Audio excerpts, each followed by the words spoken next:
Hello दोस्तों, welcome to our channel Pathfinder for NEET JRF. दोस्तों, हमारी जो ज्योग्राफी में जो श्रृंखला चल रही है नीट जेआरएफ एग्जाम के लिए, उसमें मॉडल्स इन ज्योग्राफी ये जो श्रृंखला हमारी चल रही है, उसमें हमने 3 मॉडल हैं वो पहले पढ़े थे।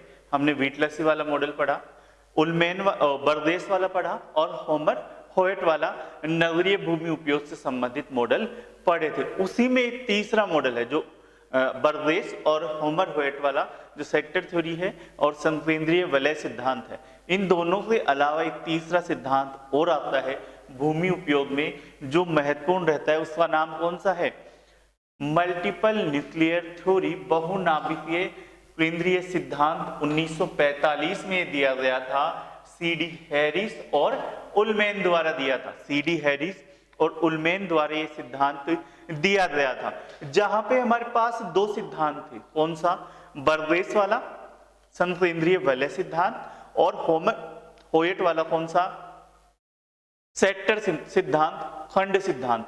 इन दोनों सिद्धांतों पे बताया गया था, क्या बताया गया था कि जो नगर है उस नगर का जो डेवलपमेंट होगा, विकास होगा, वो सिर्फ एक ही केंद्र के चारों ओर होगा।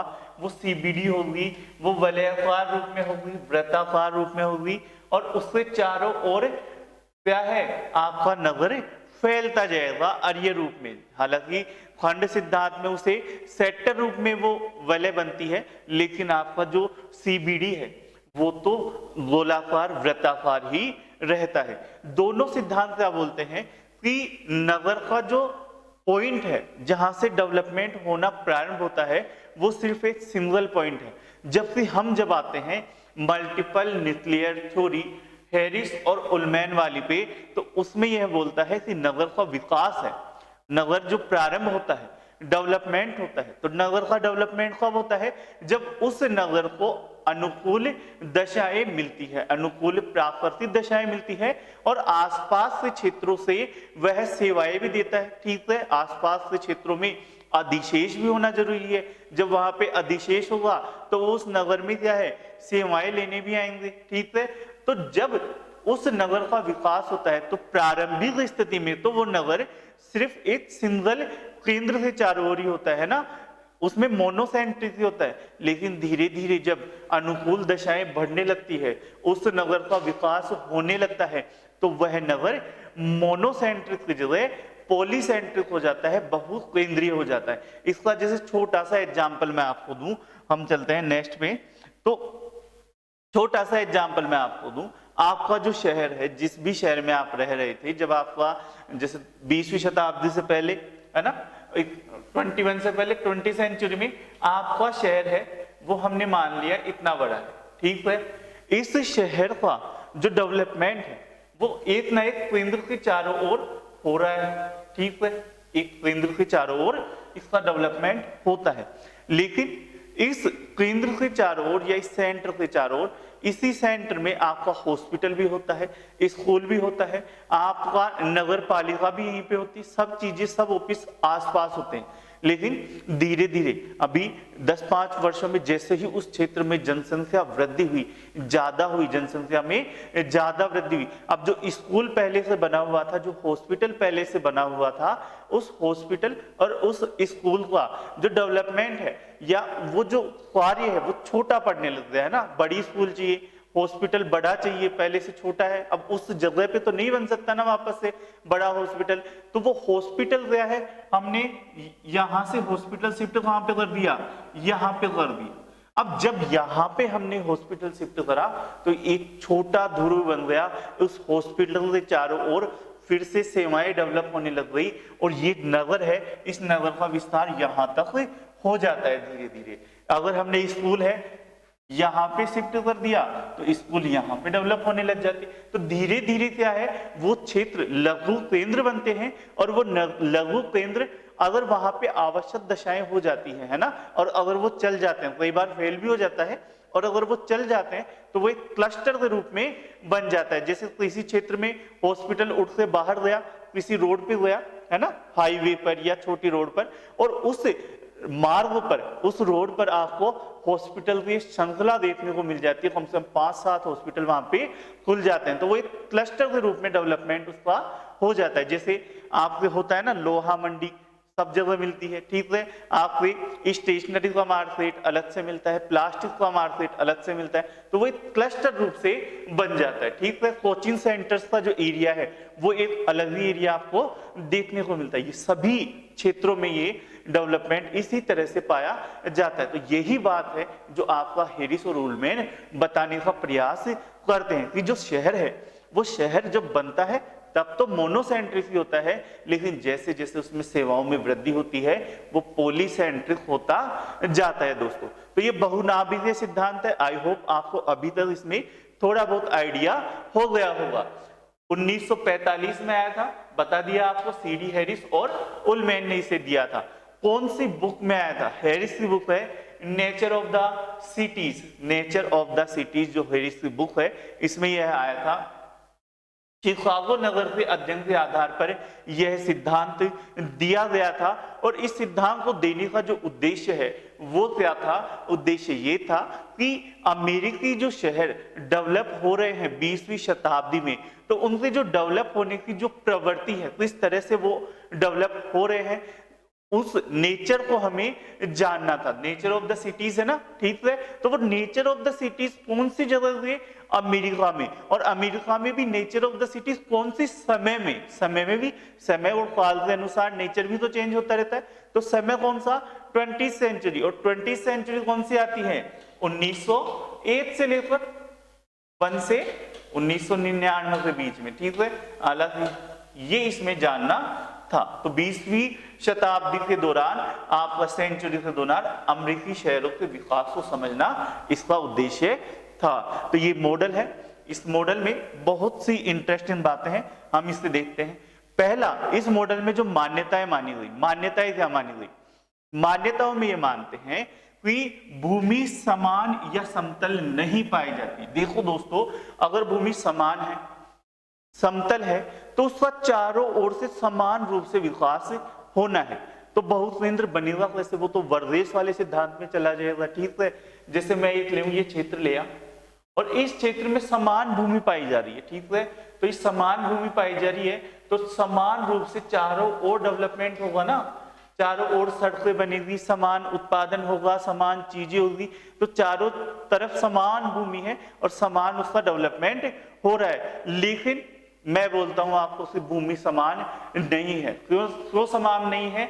अगर मैं ये दूसरा क्षेत्र लेता हूं और इस क्षेत्र में मैं यहां पे, तो कौन सा है? पहाड़ी क्षेत्र है, यहां पे झील वाला क्षेत्र है और ये समतल मैदान है, ठीक है। तो इस समतल मैदान पर जनसंख्या आती है, फिर झील वाले क्षेत्र में आएगी, है ना, पानी तो चाहिए। तो झील वाले क्षेत्र में तो पहला क्लस्टर यहाँ पे बनेगा, दूसरा क्लस्टर यहाँ पे बनेगा। तो समान भूमि होना इसमें आवश्यक नहीं है। समान समतल या समान उपजाऊ वाली भूमि होगी तो क्लस्टर यानी लघु केंद्र है वो नहीं बनेंगे, ठीक है। तो इसलिए इसने क्या माना? ये पहली शायद आप मान्यता दे रहे हैं जिसमें समान भूमि होना आवश्यक नहीं है।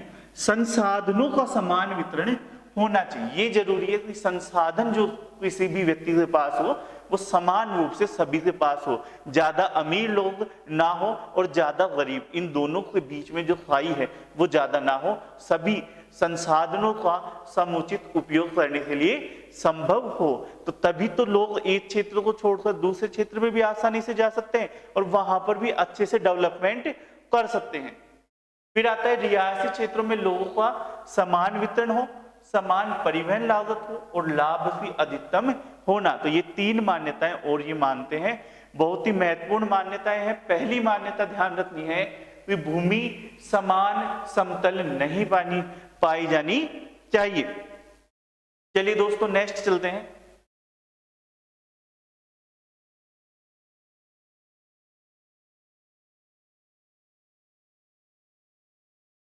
जैसा बताया था कि अभी समझाया था कि इन मान्यताओं के आधार पर हैरिस और उलमैन क्या बोलते हैं कि उस प्रमुख जो शहरी केंद्र होगा, जो प्रमुख रूप से जो शहरी केंद्र होगा, उस प्रमुख शहरी केंद्र के पास में एक छोटा क्लस्टर बन जाएगा। जैसे हॉस्पिटल वाला बताया, हॉस्पिटल उस क्षेत्र को छोड़कर बाहर आता है, ठीक है, लघु नाभिकीय केंद्र बनता है, ठीक है, एक लघु नाभिकीय केंद्र बनता है, छोटा केंद्र वहां पे बनता है। और जब छोटे केंद्र उद्भव हो जाता है और बाद में जब वो अनुकूल दशाएं वहां पे मिल जाती है तो वो एक क्लस्टर के रूप में बन जाता है। किसके रूप में बन जाता है?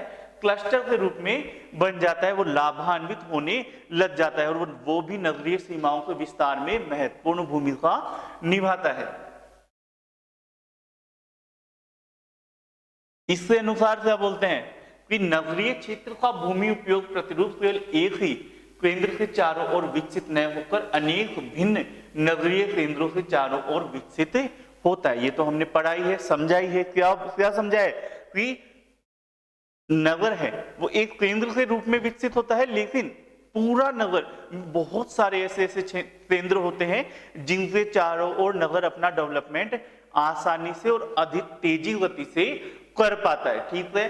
हैरिस और उल्मैन का मानना था शहर का विकास एक एकाकी या सिंगल सीबीडी के चारों ओर होता है, ठीक है, ये समझाया था। परंतु समय के साथ साथ शहरी गतिशीलता में वृद्धि होती है और वह अनेक खंडों में बदल जाता है, अनेक क्षेत्रों में वह बदल जाता है। तो बहुत ही सीधा सिंपल मॉडल है जिसे हम अपने दैनिक जीवन में भी देख सकते हैं। जो अपने शहर है वो भी लगभग इसी अवस्था, इसी मॉडल के आधार पर डेवलप हो रहे हैं। पहले हमारा शहर छोटा था, लगभग सभी स्टूडेंट छोटे शहरों से आते, बड़े शहर से भी आ रहे हैं, लेकिन उन्होंने देखा है ये प्रवृत्ति, ये चेंज होते हुए देखा है कि हमारा क्षेत्र है वो छोटा है।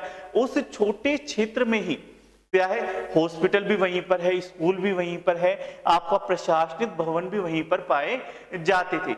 जब आप बचपन में थे, धीरे धीरे जब आप बड़े हुए तो आपने देखा या आप देखते हैं कि 5 साल पहले या 2 साल पहले ही स्कूल है वो यहाँ थी, अब दूसरी जगह ट्रांसफर हुई है, हॉस्पिटल यहाँ था अब दूसरी जगह ट्रांसफर हुआ है। तो वो नए केंद्र बने हैं और उन नए केंद्रों के चारों ओर भी क्या हुआ है, नया डेवलपमेंट हुआ है और उस डेवलपमेंट की वजह से वो एक क्लस्टर के रूप में बनकर शहर की वृद्धि में महत्वपूर्ण योगदान दे रहे हैं। तो इस तरह से हैरिस और उल्मैन ने भी ये बताया कि शहर है वो एक सिंगल सीबीडी के चारों ओर बनता है और बाद में अनुकूल दशाएं आने पर यह पॉलीसेंट्रिक या बहुकेंद्रीय हो जाता है, ठीक है, वृद्धि होती है और अनेक खंडों में बदल जाता है, ठीक है।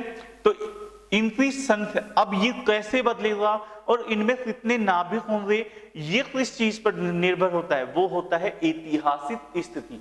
कौन सी? ऐतिहासिक विकास और अवस्थिति की शक्तियों के आधार पर। ये दो कारण हैं जिनके आधार पर किसी नगर में बहु केंद्र होंगे या बहुत सारे केंद्र होंगे, तो वो जो क्लस्टर बनेंगे वो किन शक्तियों के आधार पर बनेंगे। एक तो होता है ऐतिहासिक विकास और एक है उसका अवस्थिति की शक्तियों द्वारा निर्भर होते हैं। हैरिस और उल्मैन के अनुसार नगरों के नाभिक केंद्रों के चारों ओर निम्न क्षेत्र विकसित होते हैं, जो हम बताएंगे भी आपको। इस प्रकार हमने पढ़ा कि बर्गेस और हेड का सिद्धांत मोनोसेंट्रिक है और जहां पर हैरिस और उल्मैन का सिद्धांत कैसा है, पॉलीसेंट्रिक है। यहां से क्वेश्चन आता है दोस्तों, बार बार नेट एग्जाम में यहां से पूछा गया कौन से सिद्धांत मोनोसेंट्रिक है, बर्गेस और होयट वाला, और पॉलीसेंट्रिक कौन सा है आपका उल्मैन और हैरिस वाला सिद्धांत है वो पॉलीसेंट्रिक है।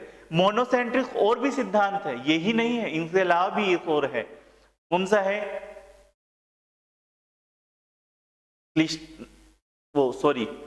वॉन थ्यूनेन वाला, उसमें भी तो मोनोसेंट्रिक है। वॉन थ्यूनेन का सिद्धांत कौन सा? कृषि अवस्थिति 1826, वो भी मोनोसेंट्रिक है। ये क्वेश्चन आया हुआ है, निम्न में से कौन सा सिद्धांत मोनोसेंट्रिक नहीं है, ऐसा शायद क्वेश्चन आया हुआ है नेट में। तो 3 थे ये, बर्गेस था, होयट है और वॉन थ्यूनेन, ये तीनों सिद्धांत मोनोसेंट्रिक। वॉन थ्यूनेन भी तो बोलता है ना सेंटर होगा, एक सेंटर है, नगर है, उसके चारों ओर कृषि क्षेत्र पाया जाता है, ठीक है। तो ये 1826 में आया हुआ था ये सिद्धांत। नेक्स्ट इसमें हम देखते हैं ये मॉडल उन्होंने दिया जो 1 नंबर वाला है, पहला नंबर है वो कौन सा है? सीबीडी। कौन सा है? सीबीडी।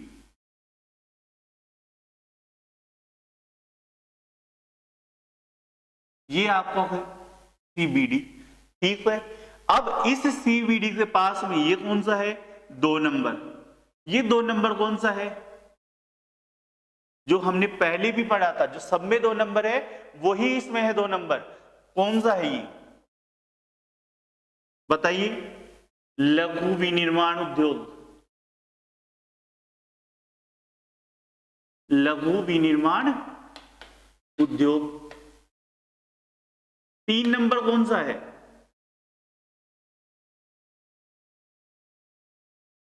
ये 3 नंबर है, ये भी 3 नंबर है, और ये भी 3 नंबर है। जब पिछला मॉडल हमने पढ़ा था, पिछला मॉडल पढ़ा था कौन सा था, होएट वाला, तो मैंने समझाया था आपको तो इस CBD में भी आपको मजदूरों की आवश्यकता है, कार्यशील जनसंख्या की आवश्यकता है, और हल्के विनिर्माण उद्योगों में भी आपको कार्यशील जनसंख्याओं की आवश्यकता रहती है। तो ऐसी स्थिति में इनको घेरने वाली जो पेटी होगी, इनके आसपास वाली पेटी जो होगी, जो 3 नंबर वाली पेटी होगी, उसमें कौन रहेंगे, निम्न स्तरीय आवास इनमें पाया जाएगा। कौन सा पाया जाएगा, निम्न स्तरीय आवास इनमें पाया जाएगा। ठीक है दोस्तों, जब आते हैं हम 4 नंबर पर, 4 नंबर की पेटी है ना, और ये 4 नंबर की पेटी में क्या पाया जाएगा, आपका मध्यम स्तरीय आवास।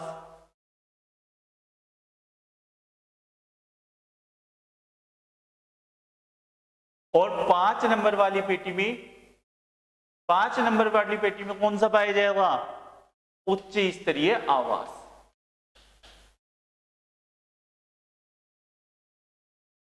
तो ये आपकी स्थितियां इसमें बनती है। सामान्य स्थिति यहां तक तो आपको समझ में आ गया, ठीक है, ये तो वोएट में भी था। ये मध्यम और उच्च स्तरीय, ठीक है। अब ये यहां पे 7 नंबर, ये कहां से आ गया, ये यहां पे 8 नंबर, ये यहां पे 6 नंबर, और ये यहां पर 9 नंबर।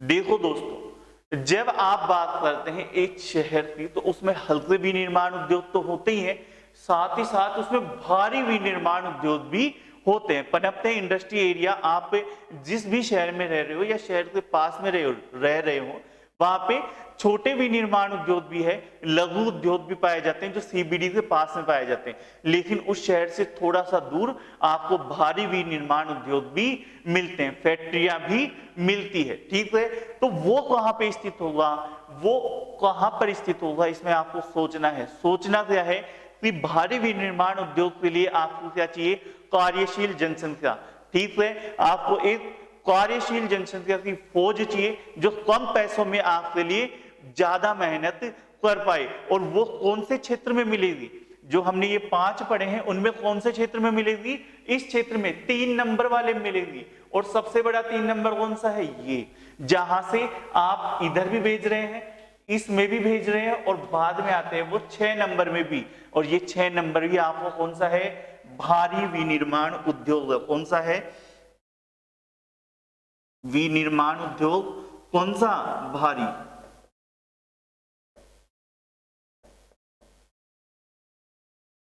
फिर आ जाते हैं हम 7 नंबर पर। आपने देखा होगा अपने शहर, इन सबसे आसपास की जो VIP कॉलोनी होती है, जो उच्च आवासीय केंद्र होते हैं, उच्च आवासीय, वो थोड़ी बार बार रोज रोज CBD में जाएंगे शॉपिंग करने, उनको जो भी आवश्यकता है, क्योंकि ये डिस्टेंस पर है थोड़ा, ठीक है।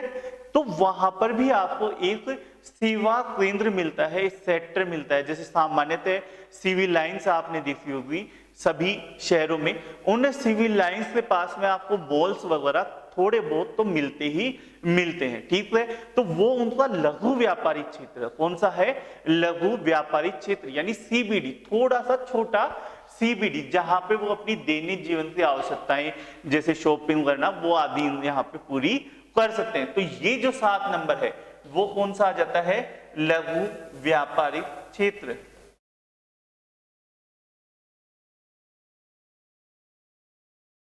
जब हम बात करते हैं 8 नंबर की, अब ये 8 नंबर है, ठीक है, तो ये होता है आवासीय उपनगर, ठीक है।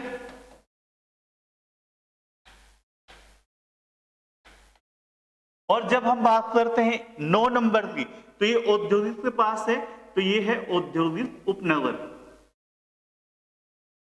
उससे पीछे वाला एरिया, ठीक है। अब इसमें चारों ओर ये जो व्हाइट वाला है, ये यहाँ पे जिसे हम 10 नंबर बोल सकते हैं, वो कौन सा है? अभिगमनकर्ताओं की पेटी, यानी यहां से लोग इसमें भी जा सकते हैं, इसमें भी जा सकते हैं, इधर भी जा सकते हैं, इधर भी स्वतंत्र है, जहां पे रोजगार मिला उसी दिशा में चले हुए। तो ये कौन सा आता है?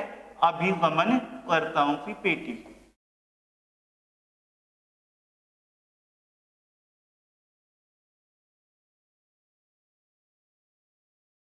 तो ये हमारे पास 10 पेटियां आती है दोस्तों। आई होप आप सभी को ये समझ में आया होगा। कोई भी डाउट हो कौन सी पेटी वहीं पर क्यों है, किस वजह से है, तो आप हमें कमेंट बॉक्स में पूछ सकते हैं। और आपको अगर वीडियो अच्छा लगा है तो चैनल को सब्सक्राइब भी जरूर करना है। और इसकी पीडीएफ चाहिए तो हमारे टेलीग्राम ग्रुप पर आप उसे ज्वाइन कर सकते हैं, जिसका लिंक आपको डिस्क्रिप्शन में मिल जाएगा। परंतु यहीं पर आपका मॉडल पूरा नहीं हुआ है, ठीक है। आप इसमें हम थोड़ा सा और पढ़ते हैं, ये आपके 10 से 10 नाम है वो आपको दिए हुए हैं। नेक्स्ट चलते हैं। डिकिंसन, जो कि प्रमुख विचारक रहे हैं नगरीय भूगोल में, डिकिंसन क्या बोलते हैं कि जो आपका हैरिस और उल्मैन वाला मॉडल है, उसने संकेंद्रीय मॉडल को ठुकराने के स्थान पर सुधार किया है। यानी उसे ठुकराया नहीं है, उसमें क्या करा है? सुधार किया है। और सुधार कैसे किया है? बर्देश क्या बोलता है? बर्देश ये बोलता है कि नगर का विकास है जो सीबीडी यहां पर है और इसके चारों ओर अरीय रूप से होता है। ऐसे ही हो रहा था, ठीक है। लेकिन जब हम आते हैं होमरवेट में, तो वो क्या बोलता है? सीबीडी तो सेम है और वो एक ही रहेगा, लेकिन परिवहन मार्गों के और व्यापारिक क्षेत्रों के आधार पर वो खंडों में बढ़ जाएंगे, ठीक है। उन्होंने इसको खंडों में बांट दिया था, तो हमने भी इसे मान लिया था कि हाँ ये क्या बढ़ गए? खंडों में बट गए, ठीक है। लेकिन आपका उल्मैन और हैरिस क्या बोलते हैं कि जब शहर डेवलप होगा, बड़ा होगा, उसमें वृद्धि होगी, तब क्या होता है? तब वो सिर्फ एक केंद्र के रूप में बढ़ता है। लेकिन जैसे जैसे उसमें वृद्धि होती जाती है, उसका ये केंद्र में जो क्षेत्र है वो बाहर आते हैं। जैसे हॉस्पिटल बाहर आया, ये छोटा केंद्र बना और शहर पूरा ऐसा डेवलप हुआ, इतना बड़ा डेवलपमेंट हुआ। यहाँ से स्कूल है वो बाहर आई और ये क्षेत्र भी बाद में इसमें आ गया, शहर में आ गया। तो धीरे धीरे छोटे केंद्र वहां पे बनते जाते हैं और शहर डेवलप होता जाता है। तो ये पूरा मॉडल है दोस्तों। आई होप आप सभी को ये समझ में आया होगा, अच्छा लगा होगा, ठीक है। कोई भी डाउट हो तो हमें बता दीजिए। नेक्स्ट कौन सा मॉडल रहने वाला है, तो वो अगर आपको जो भी मॉडल आप समझना चाहें वो हमें कमेंट बॉक्स में बता सकते हैं, ठीक है दोस्तों। धन्यवाद।